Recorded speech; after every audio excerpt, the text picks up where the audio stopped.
Welcome back to video number 2 for stoichiometry. In this video, we're going to go over mole-to-mole conversions. So with stoichiometry, remember this is talking about the relationship between two things in the chemical reaction.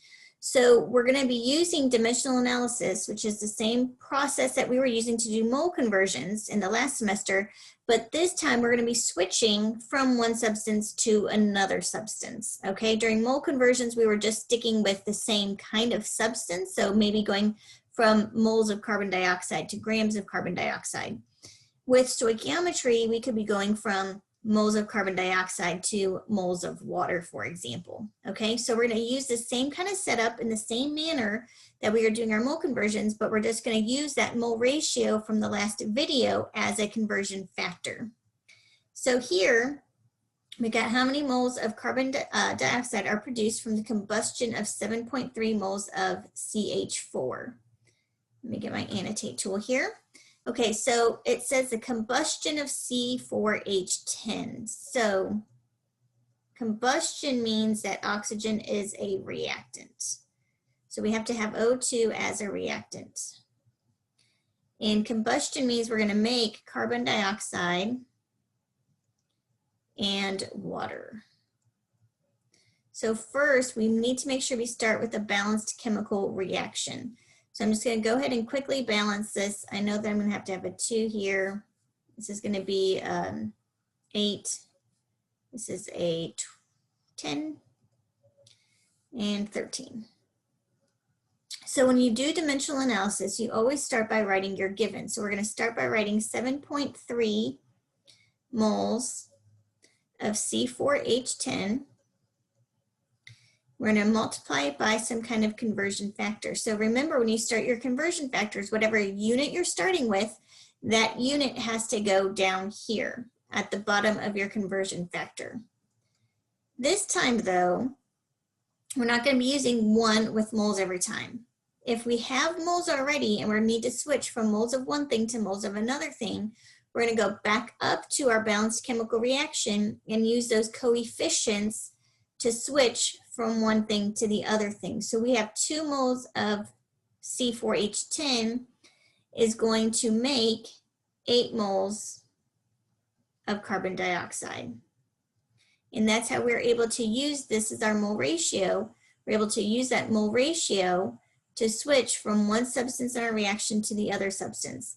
And just like mole conversions from last semester, whenever you end up with the unit you want up at the top, we're looking for moles of carbon dioxide. We've got moles of carbon dioxide up here in the top. We're done setting up our problem and we can solve. So when you plug this into your calculator, you've got 7.3. I got to multiply by 8 because it's in the top, divide by 2 because it's in the bottom. I've got 2 sig figs because using dimensional analysis, we always base our sig figs off of our starting value. So I would record my answer as 29 moles of CO2, okay?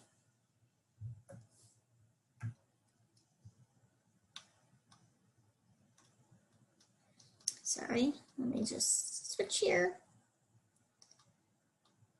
All right, so here, how many moles of iron are produced when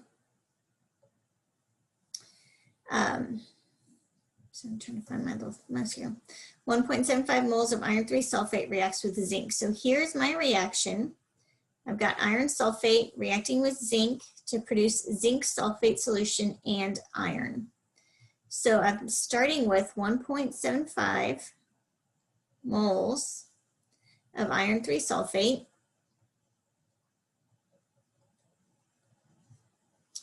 And then remember, whatever unit you start with, that unit has to go down here at the bottom. So I have to have moles of iron 3 sulfate down here at the bottom. And if I'm starting with moles and I've got moles in my conversion factor, I'm going to go to my balanced chemical reaction and use that coefficient. So this is a 1 because the coefficient in front of the iron sulfate is 1. And I'm looking for moles of iron. So in my reaction, I see that it makes 2 moles of iron, and I'm done setting up my problem. So 1.75 times 2 would be 3.50 moles of iron as my answer.